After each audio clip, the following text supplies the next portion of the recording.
Today I'm sitting down with Dan Fitzpatrick, a trader whose story is unlike anything you've heard before. Dan went from making $250,000 in the market to losing almost everything, ending up homeless, and then rebuilding his life and career from the ground up. Along the way, he became a well-known voice in the trading world and even a regular on CNBC. In this episode, Dan opens up about the realities of trading, the mistakes that nearly destroyed him, the lessons that brought him back, and what every trader needs to understand if they want to succeed. This is one of the most honest conversations I've ever had, and I think you're going to get a lot out of it. Here is my conversation with Dan Fitzpatrick. I am here with Dan Fitzpatrick from Stock Market Mentor. Dan, great to have you. Hey man, thanks for having me. This is going to be fun. I really appreciate it. Yeah, awesome. You know, you're pretty famous. You've been on CNBC. You were on Jim Cramer's show, Power Lunch. You've been on a bunch of programs for them. Yeah, I don't do TV much anymore, just for a few different reasons. The most important one is it just takes a lot of time. And so after a while, I'm feeling like, okay, what do I have to say that people really want to hear in a 1 minute soundbite or something like that? But it was actually interesting how I got into it. And it was, I got to be honest. I've got on to CNBC. The first time I got on, I really don't know what the hell I was doing. I was pretty new to trading. I'd just been trading a few years, but I was living down in San Diego, and a friend of mine was a guy named Herb Greenberg. Do you know who Herb is? Yes. Okay. Yeah, of course you would. You've been doing this for how long? Since 38 years. Since I was still in 38 college. 38 years, 1987. Okay. Yeah. So anyway, Herb and I had lunch a few times, and if you recall, he'd be on CNBC a lot. He was a paid contributor, and he was telling me, he said when he has to be on the show because they pay him, he has to be in the studio. If he's back in New York, sure. But he was living in San Diego, and so he would have to be down at the local station all day long, just in case they wanted him back. Man. But they were paying him, but I don't think it was very much. And so I started watching CNBC a lot, and I'm watching some of these guys, and I did know enough to be able to separate bullshit from real insight. And I remember so many times I would be watching somebody and I'd go, okay, this guy has no idea what he's talking about, but he's saying it with such authority that he seems like he's a real expert, and a lot of it just had to do with predictions. They were predictions, but they were disguised as actual fact. And so anyway, you can turn on, you could turn on CNBC now, watch it for an hour and have the exact same experience.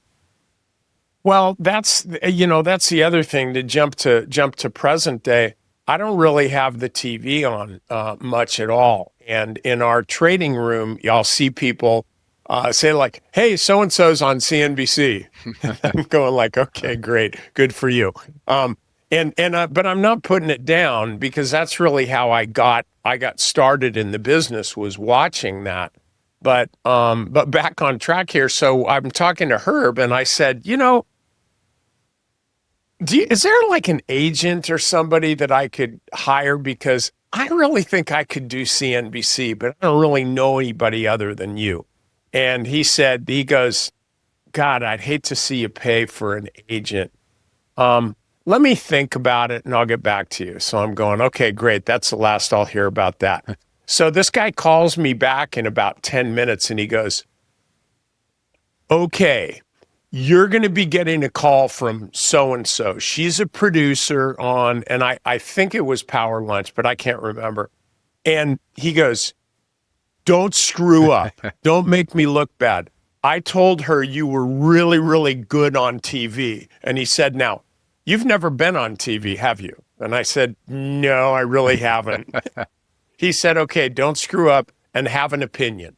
He said, don't just sit there and go, well, this and that. Anyway, so I did that, and it was a weird thing because it's not like you'd think. You sit in a dark room staring at a camera. I'm looking at you right now. There's none of that. Right. It's just a camera looking I'm looking back at you with a through my couple of lights. teleprompter, so it looks like I'm looking at the camera, but I'm looking at you. Yeah. Anyway, so but it was interesting, and maybe I'll start doing that again. I don't know. But that is kind of how I got my start, Wow. really, because I didn't have enough money to advertise or anything. Well, tell us how you got into trading in the first place. Okay. This was man, back in the in the mid 80s, I bought IBM one time. I didn't know anything about anything, and I think the commission cost me about $120 or something like that. I mean, it was really maybe not probably that much, more. but it was Might have been more in mid 80s. It could have been, yeah, and it had to be about 15 or 20% of my investment, because I didn't have that much money. Right. And so I forget what I for all I know, maybe I still own it. But I forget what happened to that stock, but it didn't do very much. And I was subscribing to this Richard Band newsletter. I don't know if you remember who that guy is. It was a mail. This was way before Al Gore invented the internet, but it was a newsletter, and that's where I got the idea to buy IBM. But anyway, so it didn't really capture my interest. Okay. So fast forward a couple careers, because I've had a lot of them. And I had finished law school, and I was working for a law firm, Chronic Moskovitz, up in Sacramento. And I had a pretty good future there. Like, they paid me a bonus to come work for them, and I had a corner office, which was kind of weird. But I took a course by Wade Cook. Wade Cook. I remember him. Do you remember Wade Cook? Yes. A taxi driver, a cab driver takes on Wall Street. And his big deal was covered calls. You can't go broke taking a profit. And then later, of course, I find out, well, no, actually you can go broke taking a profit unless you win every single time, which you don't. But anyway, so I was kind of doing that a little bit. It was interesting to me. And I kind of remember a few of the early trades that I made. They were just covered calls. I think one of them was on DeMarc, which was like a magazine where you could buy stuff from or something like that. Anyway, so here's what happened. I was working, because remember, I'm an associate, so you basically you're essentially a paid slave. So I'm working in the office on Saturday. And when I got there, the managing partner, whose office was right next to mine, managing partner comes in, or he was already in the office and he's working. So, hey, how you doing? So I'm working all day. And at the end of the day, I'm leaving. He's still there. And he said, he goes, hey, Dan, come on in and sit down. So we started shooting the breeze for a little bit, and he goes, he's a super nice guy. I forget his name, but he said, I just want to tell you, I kind of see a lot of me in you. Like, you kind of remind me of the way I was when I first started trading, and what he really was talking about was my work ethic, hard work and stuff. And he said, if you just keep doing what you're doing, man, one of these days you could be managing partner here. You could be in my office, and it was a really, really encouraging thing. And it made me feel really good. And then I walked out of the office and went, I got to get the hell out of this profession, because the last thing I want to be is this guy coming in on a Saturday, grinding it out all day long. And so it was actually, I think within a month, I remember I had $21,000 in an investment account, and it was a bull market, and I knew how to buy calls. So I was stupid enough to think that I could make a living trading. And so I quit. To trade options. Yeah, I was trading options and buying calls and all that, and I was making a lot of money. A lot of What money year are for we? me. Remember, I only What had year like are we in right now? 21K. This is in like 97. Oh, okay. Good time. Yeah, Good times. great times. And I didn't get whacked in 98 like a lot of people Okay. did. But it wasn't because I was so skilled or anything. I just didn't happen to have any positions on at that time. Right. So it was really more luck than anything The Asian else. contagion. Yeah, The NASDAQ took so, just kind of let people know, the NASDAQ took a very big dump. Sorry, I just had to turn up my speed. Anyway, so I started buying a bunch of call options, and I ran that 21,000 up to almost 250,000 over the next few years. And I remember watching Ralph Acampora, and I moved up to Seattle for a while. I was kind of bouncing all around. And I remember watching Ralph Acampora on CNBC, and he was really well known, highly regarded, still is. And he was talking about how we're in a bubble, we're going to crash and this and that and the other thing. And I to be candid, I actually forget what year that was. I actually think it was before. I think he was early. He called it, I think he started in like 98. When it started rallying at the end of 98, he didn't believe it. Yeah. He was on every day. Every day. Yeah, that's right. That's right. I remember that. And then there were a couple others. Of course, Peter Schiff, he's always a bear. And then there was somebody else. And they were all wrong, timing wise. Right. And in trading, timing literally is everything. Well, position sizing and risk is everything. But if you don't have good timing, the other stuff is not going to help you out at all. Totally agree. But I remember watching this, and he was on, Acampora was on, and I thought to myself, I'm almost embarrassed to say it. I thought to myself, wow, this guy's a moron.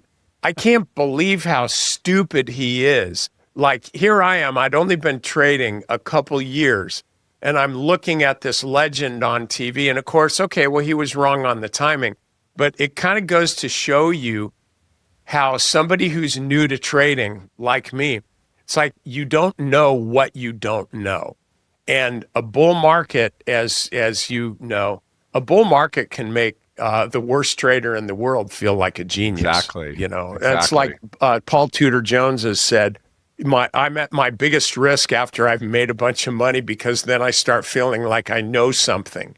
And so that was definitely, I was definitely in that camp at that time.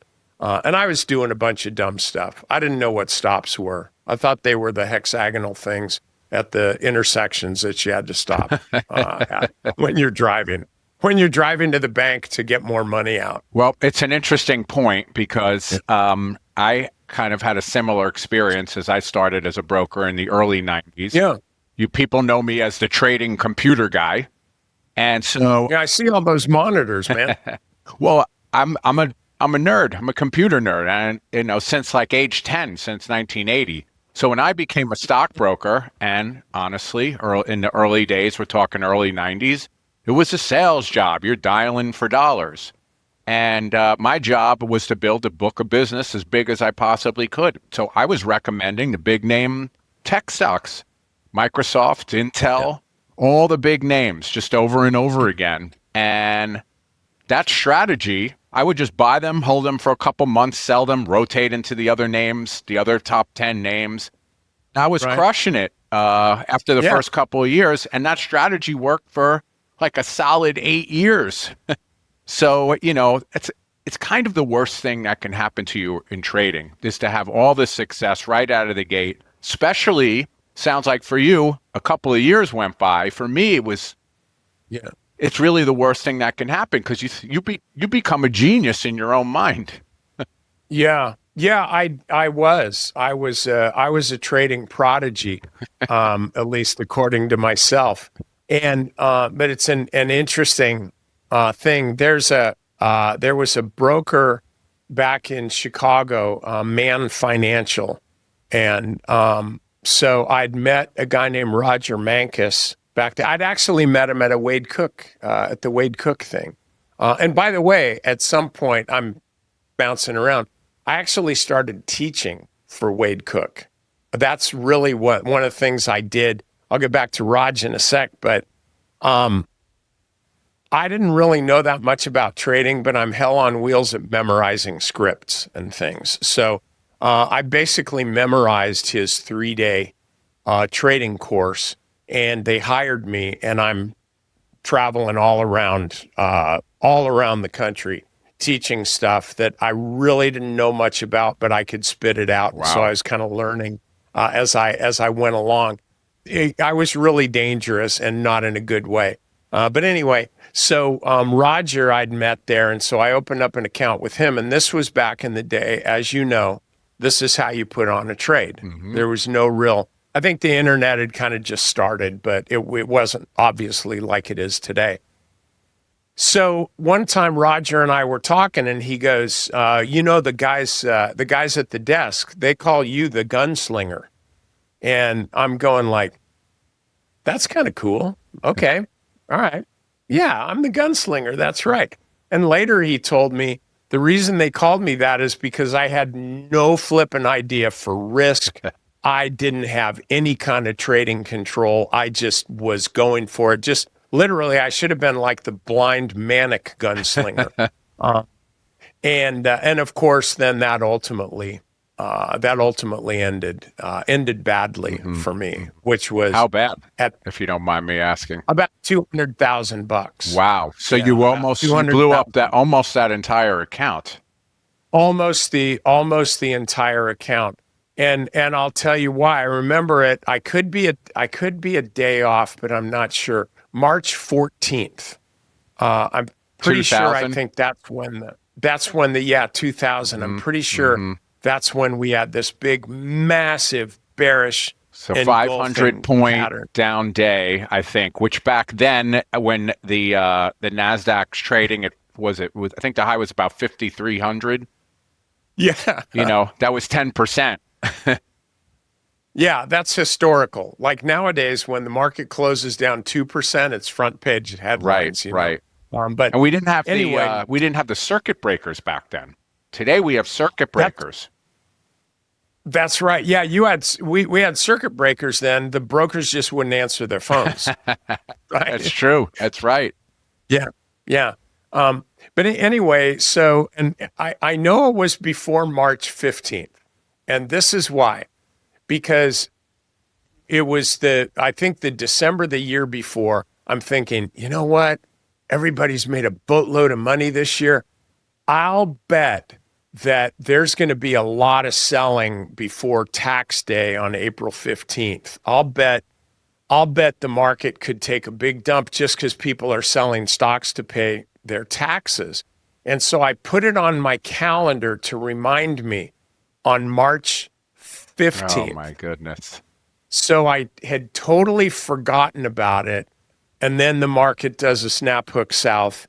And I happened to be, about 4 months prior to that, I had learned the magic of selling puts. It was free money. Oh my goodness. Especially naked puts. Naked puts. Well, of course, it's free money and stocks never go down. And some of these puts were super, super expensive. And of course, now I know why, because they were in such demand. And so anyway, I'm probably like 20% out of the money on these short puts. And I had a boatload of them. And I don't know the exact numbers, but I'll just say I had a boatload of them. And so then the market, it doesn't roll over, it implodes.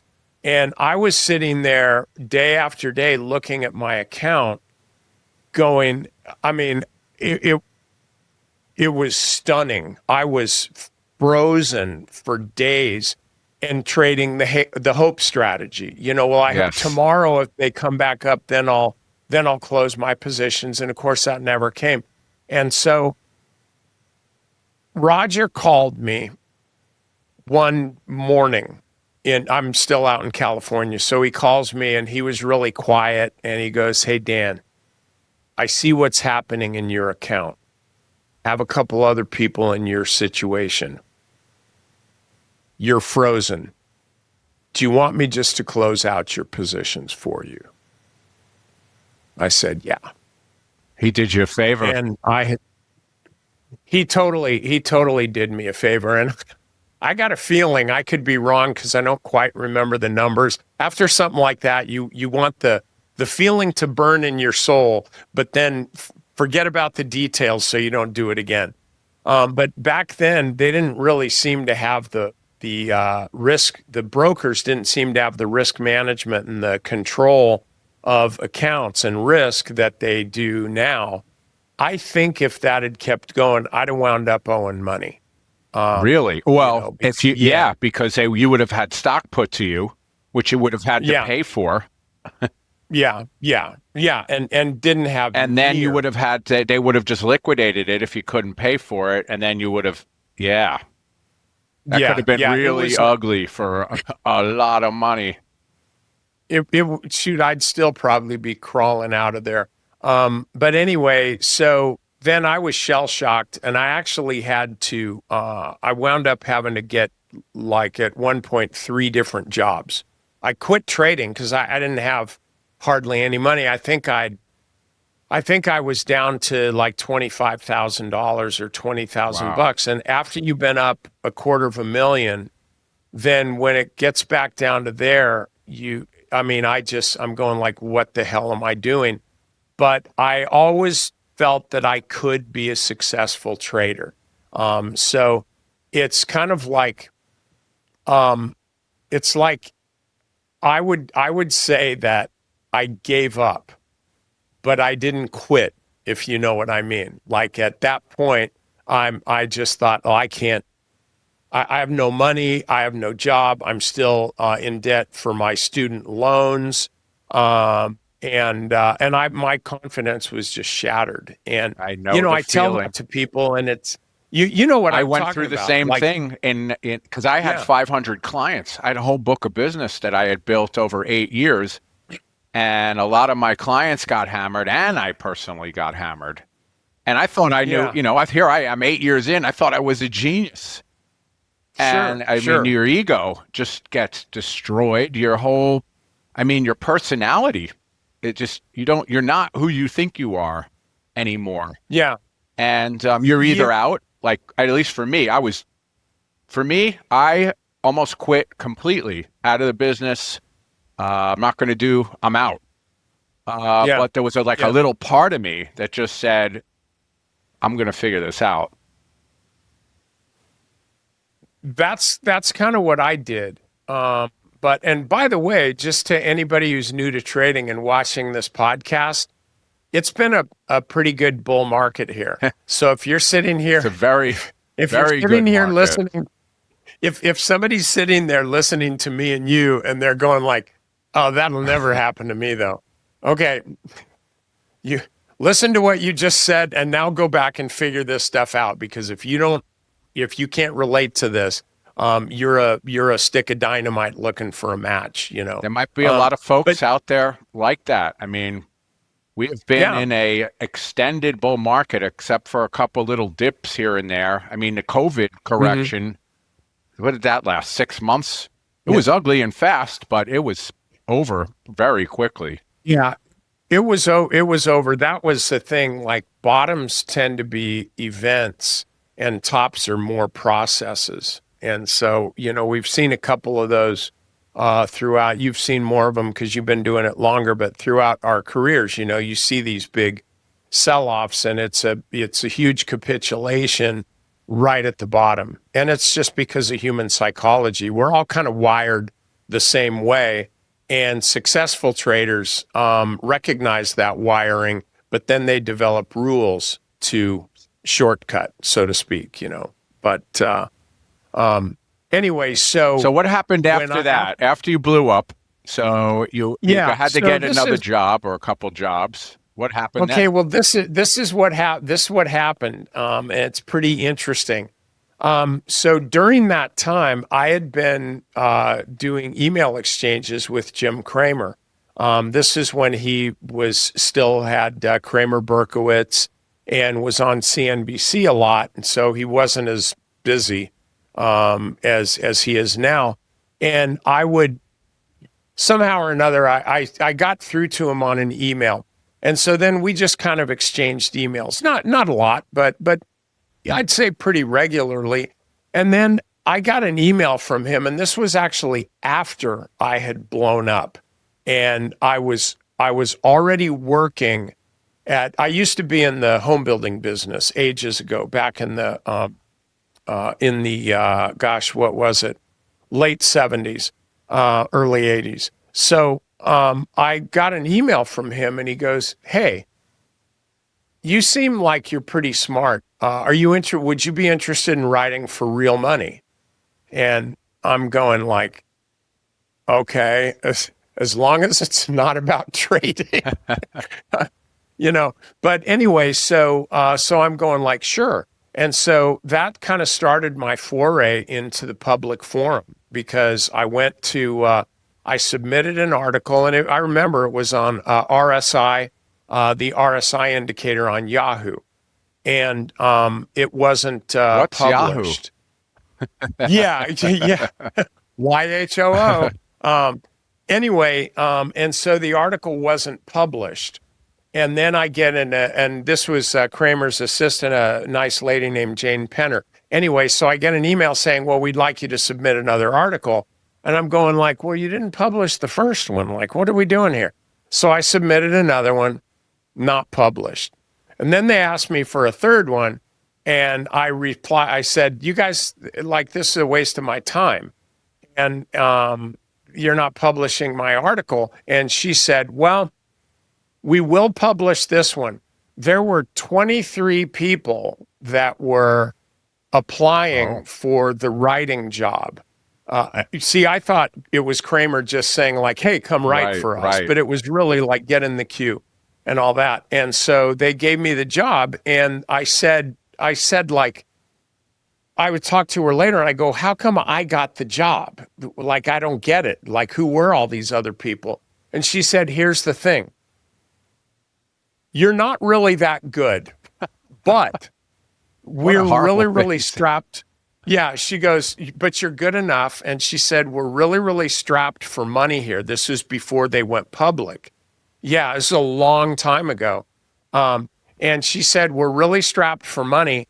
And so your writing is so good. We've never had to correct one thing, not punctuation, not paragraphs, not word structure, nothing. And she said, so we don't have to spend any time at all on your article. Like, we were looking at these last two and they were perfect, but we just had so many, we were still kind of going through them. And she goes, there's a lot of people that are better traders and better analysts than you, but their writing is horrible. And so I thought to myself, okay, my time in law school finally paid off. And I had been editor-in-chief of the law review, so I knew how to write. Yeah, pretty and well. lawyers have to be very good at writing. Maybe not anymore with AI, but yeah, now you just have to have a Chat GPT account or Grok. I find to be a little more robust. I'll have to try Grok a little more. I was just thinking about that this morning. Yeah. But just very quickly, I want you to finish the story. Folks who are watching, if you never heard of Real Money, that was Jim Cramer's, I guess it was owned by him, but he went public. It was his website. So he had his own website, because having a website was the thing, where he offered all of his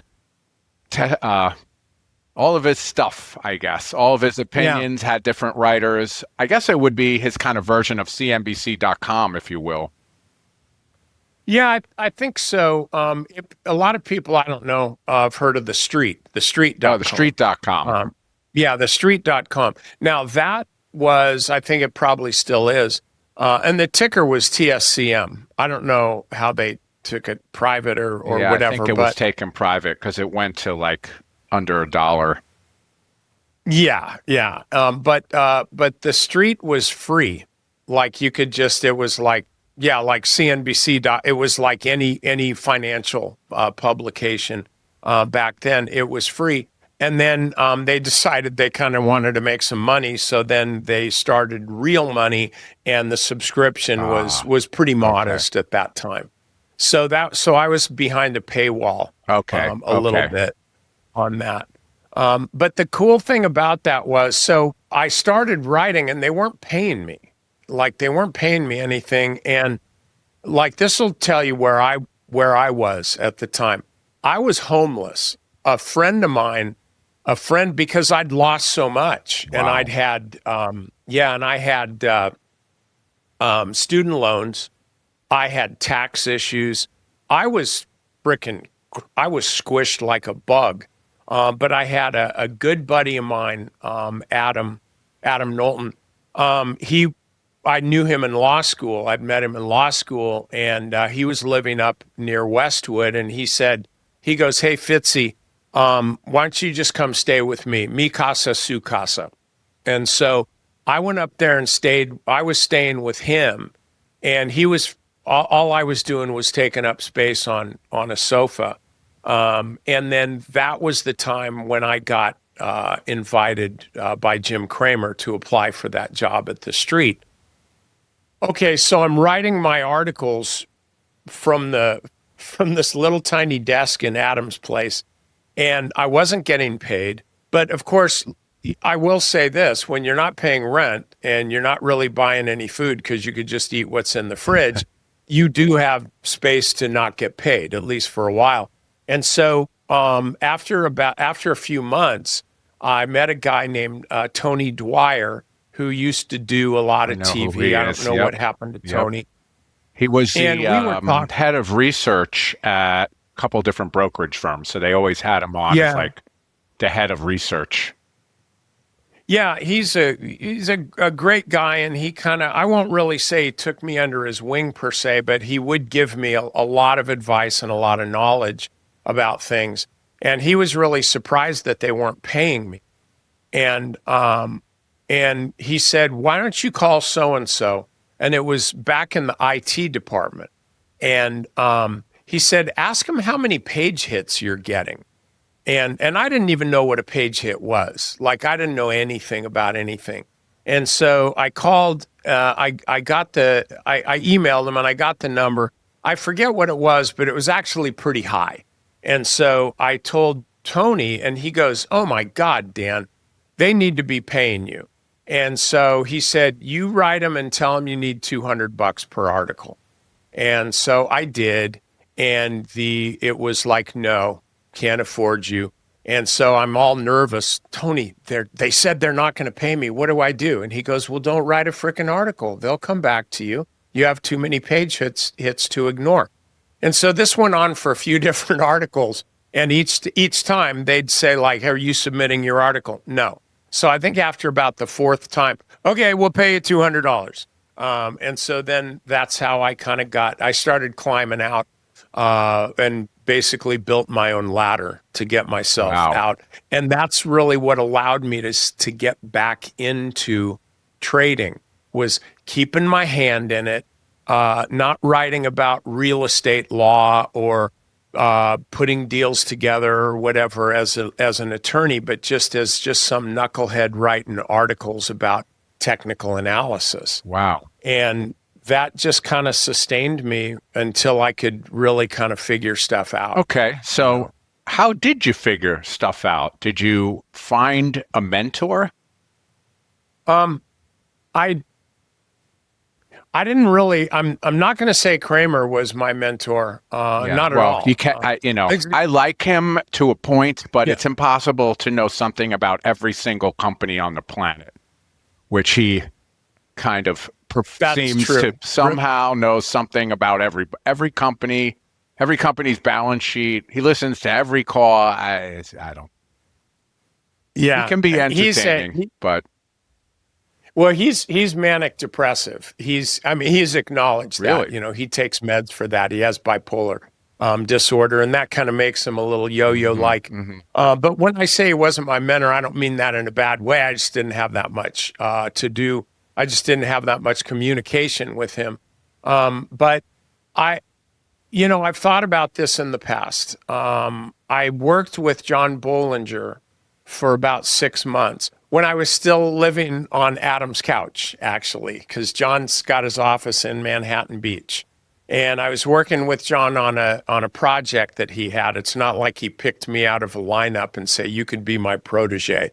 But I did have the opportunity to work with him in his office every day. Well, you seem to have a knack for meeting people in the industry. You seem to have a knack for that more than the average person. Yeah, I do. If I decide I want to do something, I'll do it. And now well, there's another story in there too, and I don't want to get them mixed up. But what I did with respect to that was, I think maybe this is how I was able to start getting paid. It's been ages, it's been almost 30 years ago. But I remember meeting John Bollinger, and I said, hey, I write for real money. I'd like to interview you. And he said, sure, yeah, okay. So I went in and before I interviewed him, I contacted Real Money and I said, hey, I've got an interview with John Bollinger. Would you like to publish it? Sure. And so then I went and did the interview, and then I got it published. So it's I wouldn't call it bullshitting. I think, frankly, I just think you got to decide what you want to do, and then you connected the dots. And then figure out a way to do it. Yeah. Do you know that I was the lead singer for Journey? What? I was the lead singer for Journey. I have. Okay. I hold the record for having the shortest tenure as Journey's lead singer. I sang 3 songs, and you just, I know you're going like, wait, what? So this was in the before. No, this was after. This was back in about, I think. Let's see. It was in 2011. Oh, okay. Neil Sean signed my guitar. Absolute guitarist, magnificent genius. Okay, so you were before the guy they found in Indonesia or the Philippines. Yeah, okay. Yeah. Well, no, actually, he was Arnell was with him at the time. But here's what happened. You talk about having a knack for meeting people.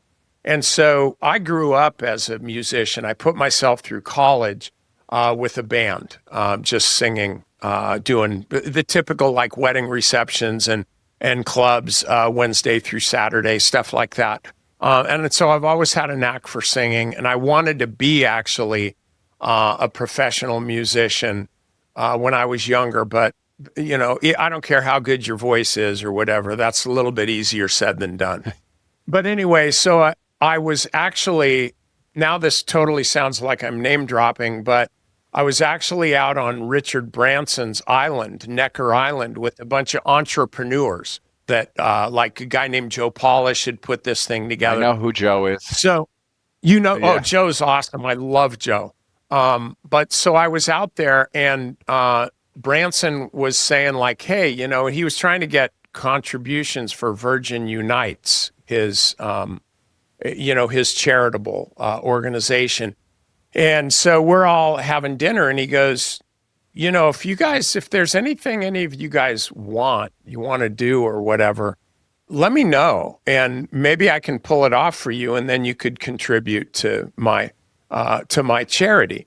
And all these guys were pretty well heeled. These are, I think it cost $65,000 to be out there, wow. for a week. Yeah. And so one guy goes, I'd really like to sing with Jimmy Buffett. And Richard goes, I can make that happen. And I turned to the guy next to me, and I'd always loved Journey. And I turned to the guy next to me and I went like, look, I love Jimmy Buffett, but I don't have that dream. Sure love to do Journey or something like that.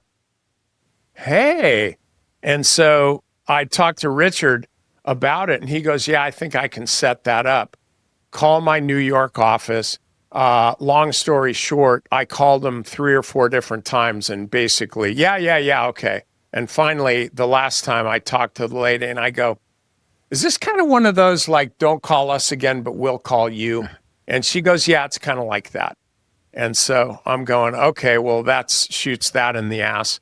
But then I really started thinking about it and realized, no. I wouldn't even have thought enough to put this on my bucket list. Right. It's so outlandish. But you know what? I do want to do that. And so I reached out to this guy named Steve Sims, who seems to know like everybody.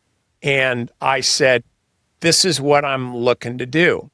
And he said, he goes, okay, let me see what I can do.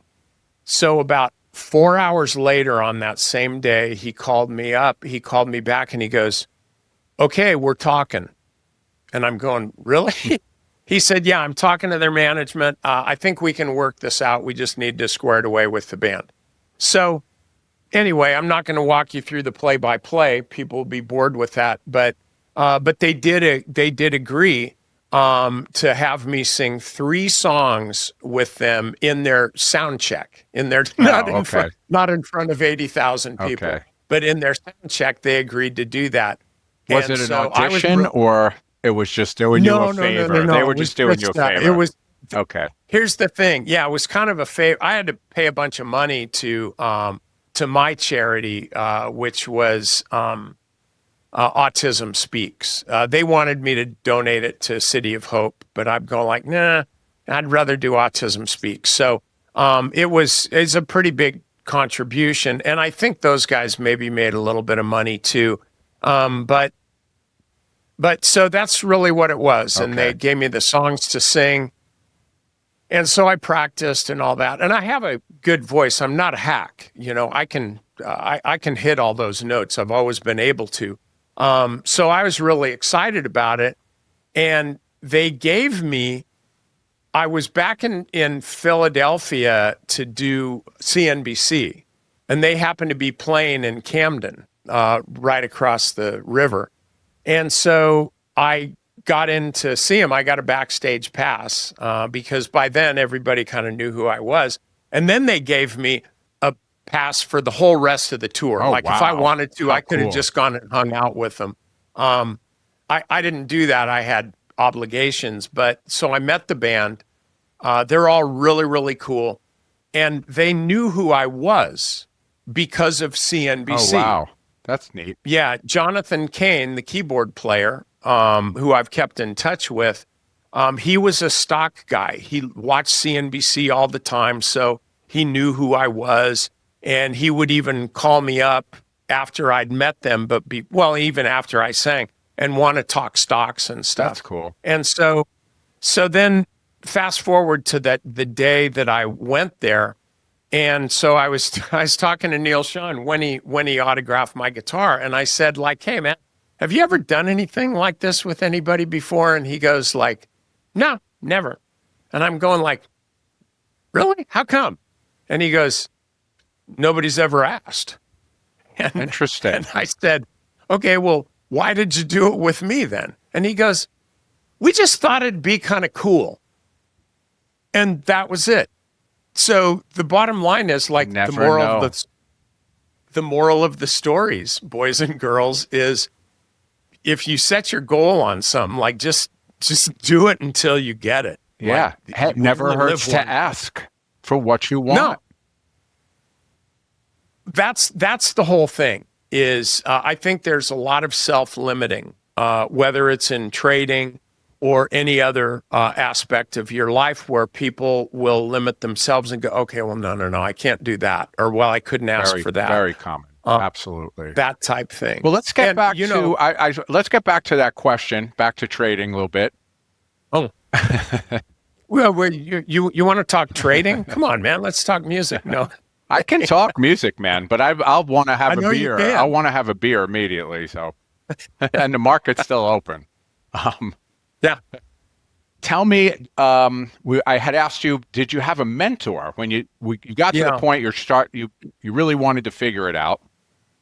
Yeah, I didn't. I didn't have a mentor, and at the time, really, to be perfectly open, I didn't really have a clear distinction between trading and technical analysis or market analysis, whatever you want to call it. I mean, obviously, I know Is you're there a trading clear for money. distinction?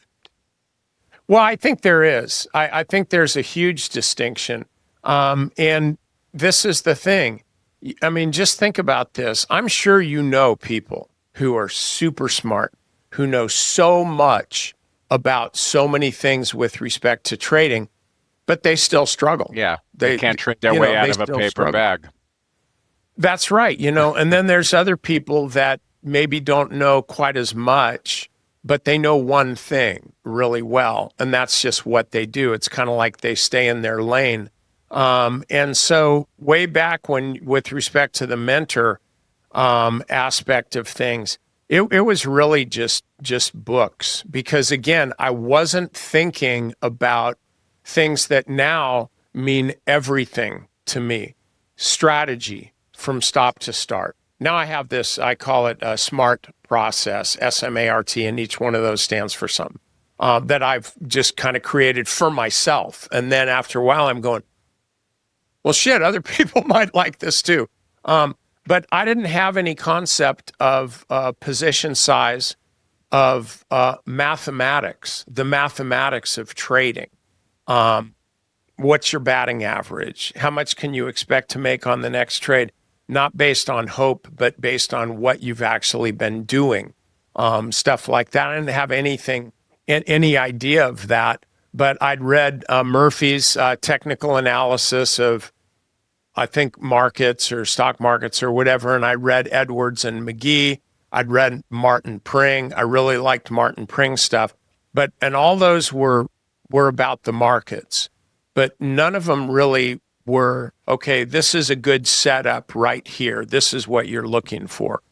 But I didn't know any better about that. And so then after a while, I read Bill O'Neill's book, How to Make Money in Stocks. I've probably read that 20 times. To me, that's the Bible. Then. That's the Bible of the market. For me, that's my all-time favorite book. And for me, that's how I figured it out. That was my gateway drug right there. And the interesting thing about that is you've got John Murphy's book is like that big. Edwards and McGee's probably about that same size, maybe a little bit smaller. Pring's is the smallest of the three. Like, I remember all these things because I would study them so much. And then here comes Bill O'Neill's. It's like a paperback. It's pretty straight. It wasn't a huge It's very straightforward. It's very logical. Makes sense. Yeah. He's not trying to, the proof is there. I mean, he brings up charts going back to the 1800s that are the same exact chart patterns that work today, to this day. They do. I mean, human psychology hasn't really changed. We're all motivated by the same thing to varying degrees of fear and greed. And to digress for just a second, people are going like, oh, AI, algorithms, oh, none of this stuff works anymore. Everything's going to be done by machines. And I'm thinking like, well, okay, fine. What do you think these programs are based on? Like, do you think it's like, well, somebody came down from Mars and said, hey, let's trade this way? They're all based on exploiting human psychology. They're all based on finding air pockets, doing this and that. And don't forget. Anyway, I digress. They've been trying to figure out program trading. Look, algorithm is just a more modern word for formula. And they've been trying to figure out program trading since the 70s. And so, Yeah. it's AI that clearly, if you've been trading recently, none of the patterns have changed. You can see the cup and handle, which is like Yeah. the main Bill O'Neill pattern, my favorite pattern of all time. You Yeah. can see it everywhere. You can just see it Yeah. everywhere. Once you learn that pattern, and it still exists today because it's just a representation of human emotion in the market. So if anything, AI is duplicating it if it's doing. I mean, they claim there's so much robotic trading as it is, but it's Yeah. just duplicating human behavior. Well, yeah. And for anybody who would say, yeah, well, none of that stuff works anymore, I think Wrong. the question is, well, then why is it that we're still seeing stocks do the same thing? We still saw a few months ago all the quantum computing stocks, Rigetti. Anyway, you know what they are. Yeah. They all set up. D-Wave, a bunch of Yeah. them, and then in the nuclear power group, the same thing. Oklo, textbook chart patterns. Textbook. They set up so perfectly. And I saw one of them move, and I wasn't familiar with half a dozen of those companies. You can't Right. follow everything. And then I saw one move, and then I went on to MarketSmith because I do IBD live Right. now, Mm-hmm. which was really cool to now be working with Investors Business Daily, since Bill O'Neill was a guy that had so much influence. But then I looked at MarketSmith and I saw all the quote competitors, all the other companies in the field, and all the charts looked identical. Yes. And my conclusion was, okay, this isn't just an isolated stock. This is a theme investment, and the volume was so huge. The conclusion, the irrefutable conclusion for me was, okay, high volume, that's institutional participation. They're coming for these stocks. And so then the stocks exploded and made my guys life-changing money. But the point is, they came from the same pattern. The same pattern that worked exact same way before we even started trading. I mean, and those runs, couple things on those runs on those particular stocks. Number one, those moves were breathtaking. Number two is they were very reminiscent of 1999 and the beginning of 2000, which may or may not be a warning sign, depending on how you look at it. But they were remarkable. And if you got out a little early because the moves were so big, I would not blame you. I did. I sold too soon. Not that much too soon, but too soon. So, and a lot of my guys made a lot more money than I did because they didn't listen to me. They listened to me on the way in. They'll get into a good trade. And then later when I'm going like, okay, guys, it's kind of high risk here. Probably want to lighten up. Probably want to close this position. I'll get a lot of the newer guys, though some of the real old farts too, that'll go, nah, Dan doesn't know what he's talking about. And they'll hang on to the stocks. And in that case, they made me look like a knucklehead. But then in other cases, I'll get a plaintive email or post from somebody. Are you still in such and such? I've lost all my money. Nah, I told you to get out 3 weeks ago. So anyway, so you're into O'Neill, his chart patterns. A lot. And here's something. There's you know who Dave Ryan is. He worked for Bill O'Neill. He was actually I'll say maybe he was the co-originator of CanSlim, of the CanSlim. Okay, so he worked side by side with him for years and years. I think he was kind of like Bill's first, I guess you could call it protege, but yeah, he worked with him for a long time. And I'd actually met Dave one time. I was actually filling orders for him for a very short period of time when he was still running a hedge fund. He had an office in Santa Monica, kind of close to the couch that I was sleeping on. And so then I lost touch with him. And then probably about maybe 7 years ago, actually, geez, no, it's been over 10 years.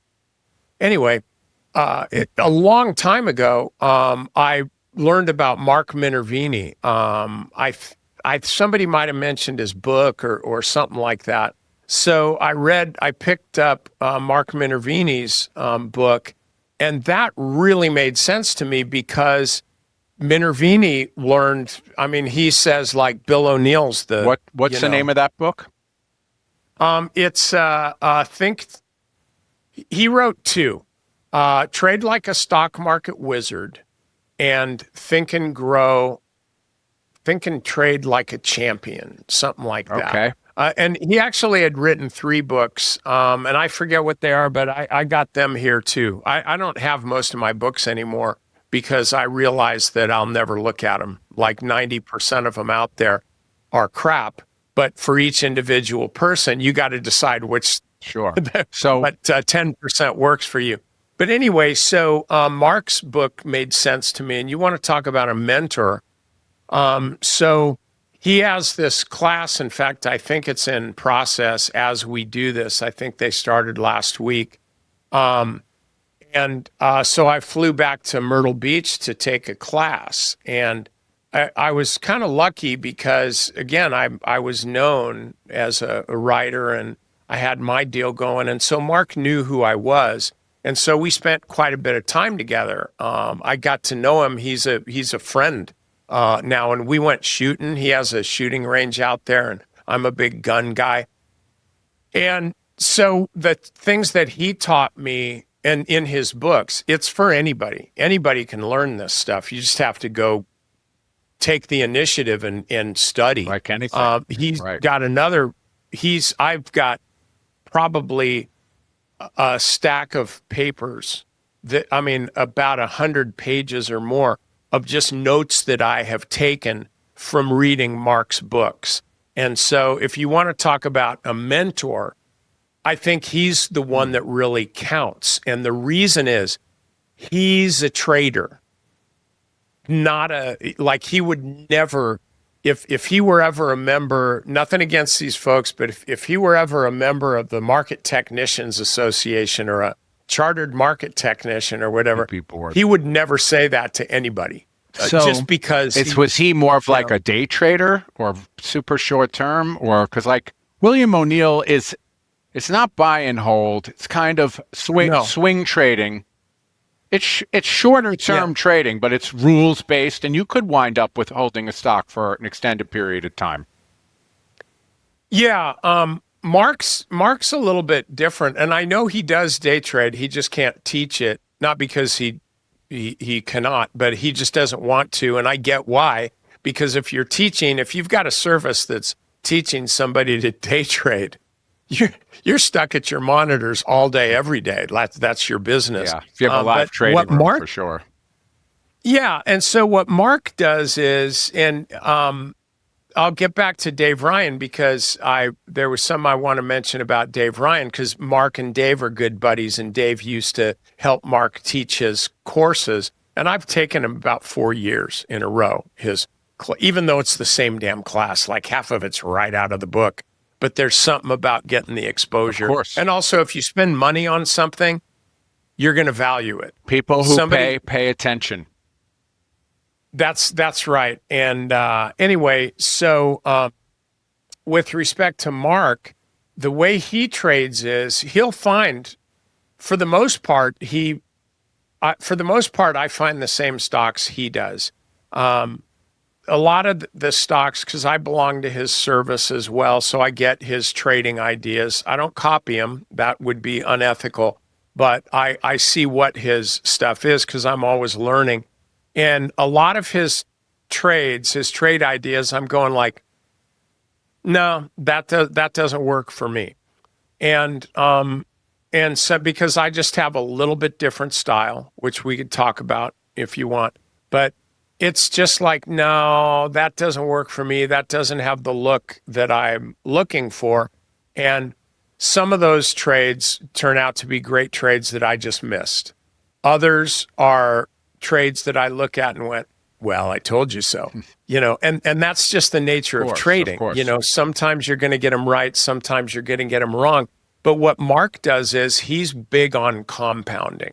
He's going like, I would rather sell a stock for 10% or 12% again and again and again rather than hold a stock for 100% gain. It's the velocity of money. Yeah. When a stock breaks out, you get that energy of that breakout, that initial breakout. You might catch 2 to 4 days sometimes. And if you catch it just right, you can, sell it. And then you can find another stock breaking out within a day or so. And so there's a velocity. That's how I do it. Yeah.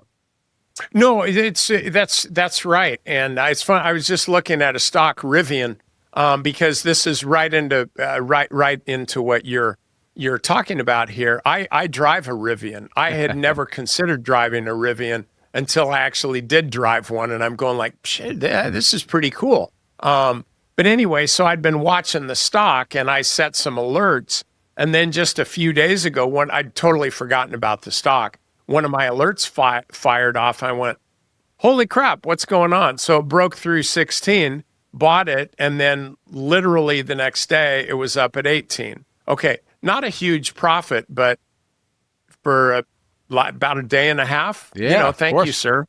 I'll take about 100 more of those. But yeah, so what Mark does is he will do more high velocity stuff. But I will say some of his trades, he'll hold them for I don't know if you want to call weeks, a long time, but I've seen him in trades for a month and a half or so. But most of the time they're a lot faster. But the thing that I learned from Mark that he really exposed me to this is position sizing and tracking your trades. I actually built my own trade tracking platform, TradeTrack, TradeTrak.com.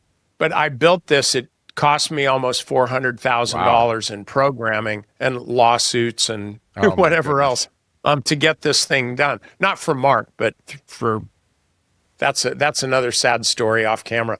But anyway, he taught me the importance of tracking your trades, of knowing like, what's my batting average? How much do I make on my winners? How much do I make on my losers? Very, very methodical, like kind of boring and a lot of detail. But the reason I got into that was, I would tell anybody, if you want to do one thing to improve your trading, go back and track your trades. All the good traders did. Jesse Livermore would take a vacation every year, study all of his trades from last year. But so this is what happened. I remember riding in Mark's car with him, and I said, hey, man, I'm really kind of struggling in my trading. I don't know what the hell I'm doing wrong, but I'm kind of all over the board, kind of doing a yo-yo. And he said, well, why don't you do this, man? Go back and give me the last, go back and print out your charts and put an indication for where you bought, where you sold, and then just scan them and send them to me. Like do 20 charts or something like that. Do that, and I'll tell you exactly what you're doing wrong. And I'm going like, well, geez, dude, that's really nice of you to do that. Right. Like I really, really appreciate it. And he said, Dan, it's not that big a deal. You're the one that's doing all the work. I can just look at your trades like that and I can tell you exactly what you're doing wrong because everybody makes the same mistake. It's just different for each guy, And so we all, and this is the thing. There's 7, so 8, everybody 10 makes mistakes. their same mistake over and over. So let me ask you. You teach trading, which we're going to talk about in a minute. What are the biggest mistakes you see traders make over and over? So you just said there's 7 or 8 of them. So I'm curious to hear what the top 5 are.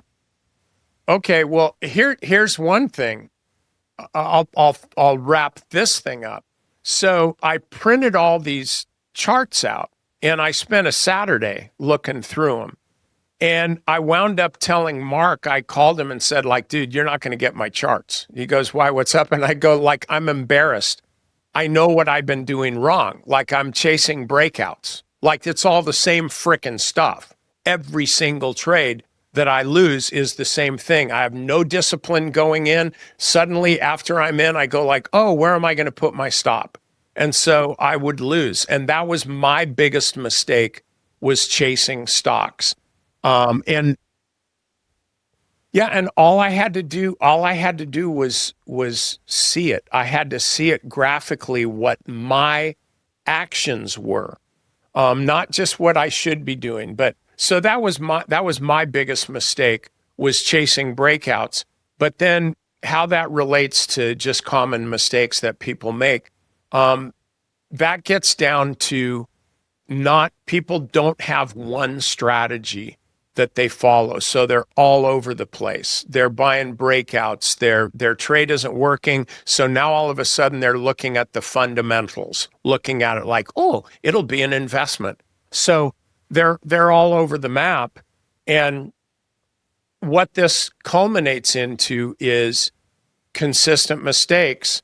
And it starts with, if people don't have a strategy, they don't have a method of picking, there's, kind of zooming in here. They don't have a method of picking stocks that fit the strategy, and they don't have a setup within that strategy. If they don't have those things, then any stock will do. And then from all that, then what's your trigger? And see, this was where my mistake was. I didn't really have I kind of knew what my setup was, not in the detail that I do now, but I didn't have a trigger where I would go like, this is where I buy. And then I think Bill O'Neill's rule is never buy more than 5%. Here's the thing, you kind of got me thinking about this with respect to common mistakes and this idea of not sticking with your strategy. And a lot of times it's because you don't have one. If you don't have a roadmap, then you're always lost, and it's like the old thing, some pilot, radios, whoever, and says like, hey man, I'm totally lost. And they're going like, okay, well, where are you now? And where are you going? He goes, I don't know, but I'm making good time, But the point is, people, they just want to trade and they'll look at these patterns. But the one thing that relates to what you're talking about as far as pivot points, and this gets back to what I've learned from John Bollinger about Bollinger Bands, I want to know how far a stock needs to go. We'll think about it as an army. I want to know how far the army has to march from the bottom of the range up to the top of the range before the breakout actually occurs. And the reason is because these are all buyers. And so how much buying energy, how much buying activity had to take place before the breakout actually occurred? Because, and I think of it in terms of an army where, if they got to march 90 miles before they get on the battlefield, they're going to kind of be tired. And so if there's so much buying pressure, so much buying activity before the stock breaks out, that would be a lot of times a sell signal, where guys like me, back before I really started being a little more of a conscious trader, guys like me would reflexively buy the breakout. Meanwhile, a lot of these folks that bought at lower prices are going like, cool, this is my time to sell. Okay. So talking about mistakes, I understand you have a book coming out about trader mistakes. Yeah, it's funny. You asked me about mistakes, and I thought, well, gosh, I'm qualified to talk about that. After doing this for so long and working literally with thousands of traders, and we're talking about like the small number of mistakes, I've kind of taken it down to 7. And the first one is, what we've talked about before actually encompasses a few of them. Not having a strategy, that's the biggest one. Because, by the way, with respect to that, if you don't have a strategy, how are you going to learn? How are you going to get better at anything if you're like, well, I'm just trading? I mean, you could learn to like click your mouse faster or something like that if that's a skill game for you. But yeah, if you don't have a strategy, then you're never going to get good at it because you don't even know what it is. And a lot of people don't. Their strategy is, oh, I subscribe to, I look at Dan, and so I just buy what he buys. There's more to it than that. So if you don't have a strategy, none of the other stuff really matters for too long because you're going to lose your money. The next one that I see all the time, and this was kind of mine, was poor timing, buying wrong. If you buy too soon, then you're going to get caught in that little morass of trading range like we were talking about just a bit ago, where it's like low volume, just going to the side, and you're going to get bored. You're not going to make any money. Maybe you'll sell right before the explosion. And then on the other side, which was my deal, buying too late, right stock, wrong entry, bad trade. And then another one, and a lot of people have issues with this, is emotions. You get emotional trading. You do revenge trading. You start engaging in negative self-talk, which is something that I really struggled with early on because I already told you I was making real bonehead moves.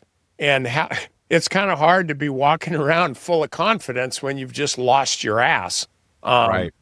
So it's all this negative self-talk, God, I'm such a knucklehead. Oh, I'm such a loser. I'll never get this. And that doesn't work because your brain remembers all that. And so when you let emotions dictate your trading, they're going to have a deeper impact than people really realize. And like Mark has said, like you can't out-trade your self-image. You got to have a positive self-image. And you can't have a positive self-image if you're doing emotional trading because you're going to trade bad. You're going to lose money. That's insane. And I know for me, revenge trading, I really have to keep in check.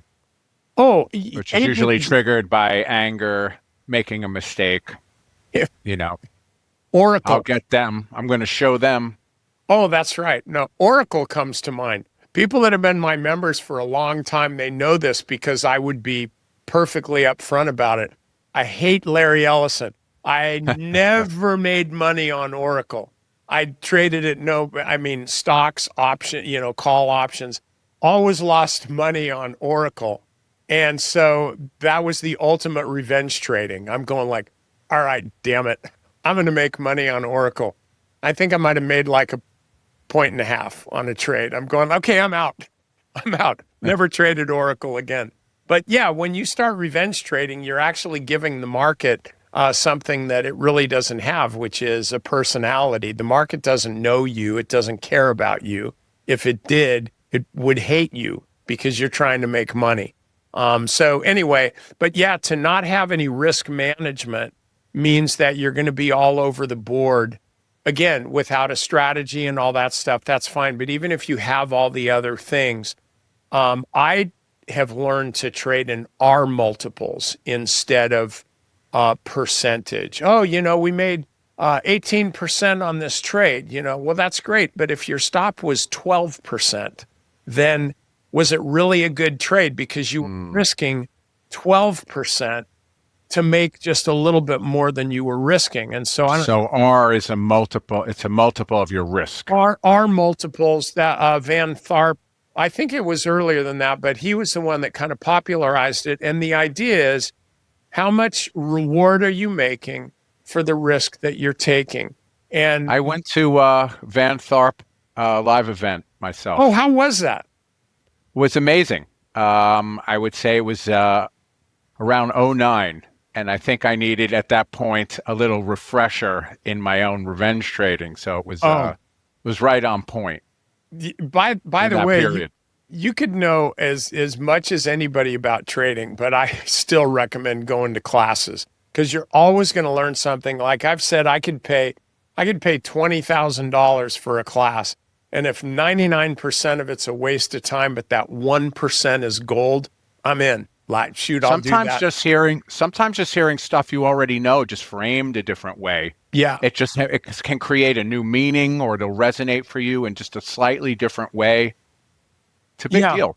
Yeah, it makes a big difference. But this concept of R multiples was actually something that I learned from Mark. I had never really been exposed to it much, and then the more I started working with it, I thought, well, I think I would rather be an R multiple trader than a percentage trader, because that's it. Because this game is all about risk. That's what this is. You can say it's gambling. I just call it speculation. But if you're going to get, I bet a little over 500. But even if I didn't, I would be fine because I've got good risk management. But the idea is I want to know how much I need to make in order to make this trade good. And you have to know technical analysis. You need to be able to spot where the levels of resistance are. And we can get into that anytime you want. That's a whole nother conversation, how to spot different levels of resistance. But you have to assume that any level of resistance is going to hold. You can't say, oh yeah, but that won't, it'll go right through there. If you know that, then mortgage your house and put everything on that trade. So you have to assume that, and then, okay, well, where's my stop? How much am I risking? So I don't want to risk $1 to make $1. I don't even really want to risk $1 to make $2, though. Okay, I'll take it. But if I can risk $1 to make $3, that's a pretty good trade. But I mean, gosh, Eddie, we on some of these quantum computing stocks, I think one R multiple that I had was like over 100. Wow. And it started because I had a great entry. I was able to take a really, really small risk. And it wasn't just, I'll just use a tight stop. It's like if the setup is good, then all you have to do is say, okay, well, how far does the stock need to go against me before I know I'm wrong? And if it doesn't have to go against you that much, that's a low risk trade. And then every once in a while you get an awesome one. But I'd rather be looking at my trades with respect to what is my R multiple than looking and going like, hey, this is great. Wow, I made 130% on this trade. Okay, that's great. But how many times are you going to be able to do that? You're not going to be able to repeat that much. So when I'm just focusing on risk and R multiples, that really, really works well for me. And with respect, though, to risk management, one thing that people don't think about very often is position size. That is a huge part of risk management. Now, if a stock is proving that you're right, like you go like, holy crap, I'm right on that, then go ahead and pile in and take an outsized position in that. That's great. But what happens is a lot of traders don't have an initial position size that's the same. They kind of trade on intuition, like, oh, I got a hunch, I'm going to buy a bunch. Or like, well, I don't want to commit, so I'll buy just a bit, stupid stuff like that. And so if you have a good position size structure, then you're going to, again, it's just uniformity. Then you're going to be able to solidify your process and get better and better at it. And so that to me is a huge part of it, is just position sizing. And obviously that impacts your risk.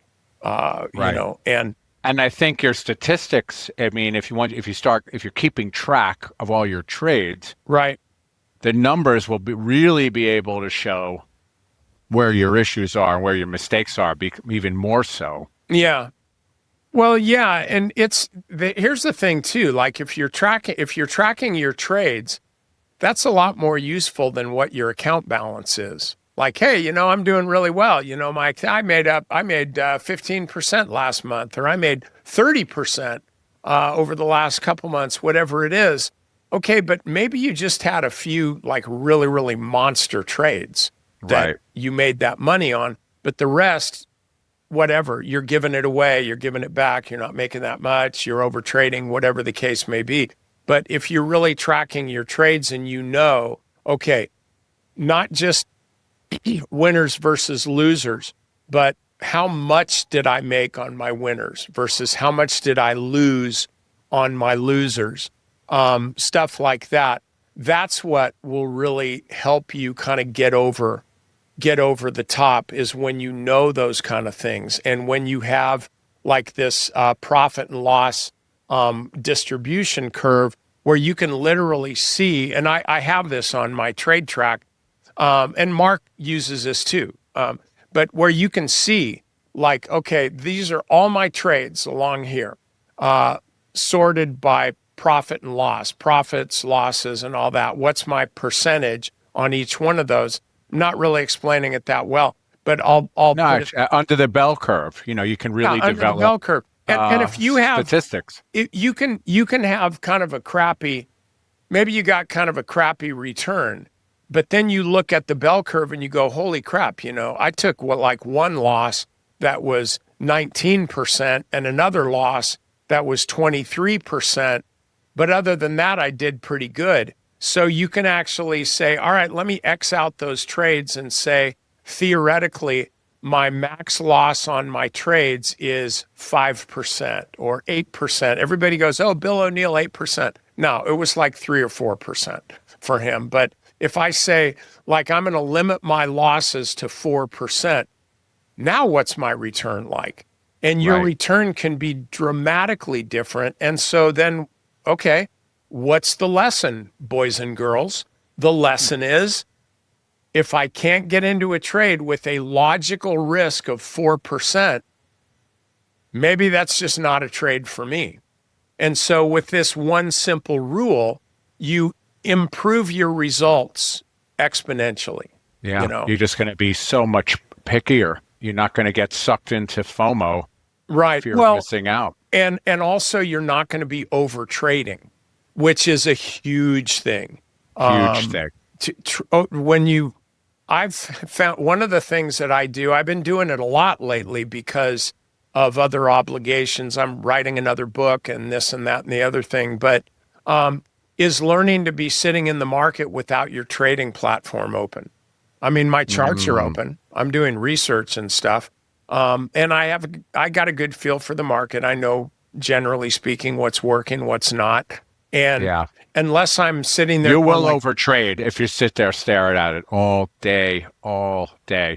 I say if you look at stocks long enough, sooner or later you're going to find something stupid to do. But so I will not have my trading software open a lot, and then if I see a trade, because of the way that I trade, it's not like I gotta get it right now. But if I see a trade, then I'll open up my trading software and I'll look at it, and then maybe I'll buy it, maybe I won't. But that delay has given me a chance to kind of process it for me with just kind of like subconsciously just going, well, I don't know, do I really want to do this? And it's kind of a 50-50 thing. Sometimes you do, sometimes you don't. But that keeps you from over trading. Interesting. Yeah. Dan, where can people find you? I'm sure we have people out there saying, where is this guy? Well, he's got a lot to say and I can learn a lot from him. Okay. Where can I find him? I am chatty at Stock Market Mentor. StockMarketMentor.com. Yeah, I've got Stock Market Mentor, Option Market Mentor, and Crypto Market Mentor. And our crypto service, I'm not the crypto trader. I got a guru who's doing it. These people are absolutely killing it. I've told Scott McGregor, my guy, I said, I feel like just closing down my entire business and just trading along with you. Wow. But anyway, the point is, though, with Stock Market Mentor, all the things that we've been talking about, that's what I teach, is these concepts that I'm talking about here. And also, by the way, for our Black Friday, for our Thanksgiving deal, although I always flip it around and go Cyber Monday and then Black Friday, so I get a head start on everybody else. But I'm doing a day trading course, which is making people a crap load of money. And so Awesome. I'm You'll offering. have to give me the link. I'll put it in the description. People check it out. I will give you that link. But if they just go to Stock Market Mentor, they'll see something about it. But I know we do have a dedicated link, so I'll give that to Awesome. you. So it's a great course, and I really mean that, not just because I wrote it, but I've had to teach it like half a dozen times because people love it so much and they're making money. So anyway, so Fantastic. yeah, I'll get it to you. Awesome. Fantastic. Well, Dan, I really appreciate you coming on the podcast today. This is the all-time record, longest podcast I've ever done. Oh, really? Which is awesome. I was going after the record. I mean, yeah, I you got it. I got man. the record for being the shortest tenured lead singer for Journey. So now I've got the longest the longest podcast easy, with you. I'll yes. take it. Fantastic. Dan, I really appreciate you doing this. We'll have to do this again sometime. There's lots of other things we can talk about. Yeah. Definitely want to check out stockmarketmentor.com. And then very quickly, you mentioned you have a book coming out, hopefully by the end of the year. Yeah. Oh, yeah. Yeah. Seven deadly trading mistakes and how to fix them. That's beautiful. It's awesome. Yeah. It's meant just for that. It's not a be all end all, everything you need to know about trading. But if you're struggling, I'll get you to where you fixed them. Then you can get on your path to doing better. Fantastic. Dan, thank you so much. Right. Thanks, man. I appreciate you, Eddie. I'll see you. I appreciate you too. We'll do this again.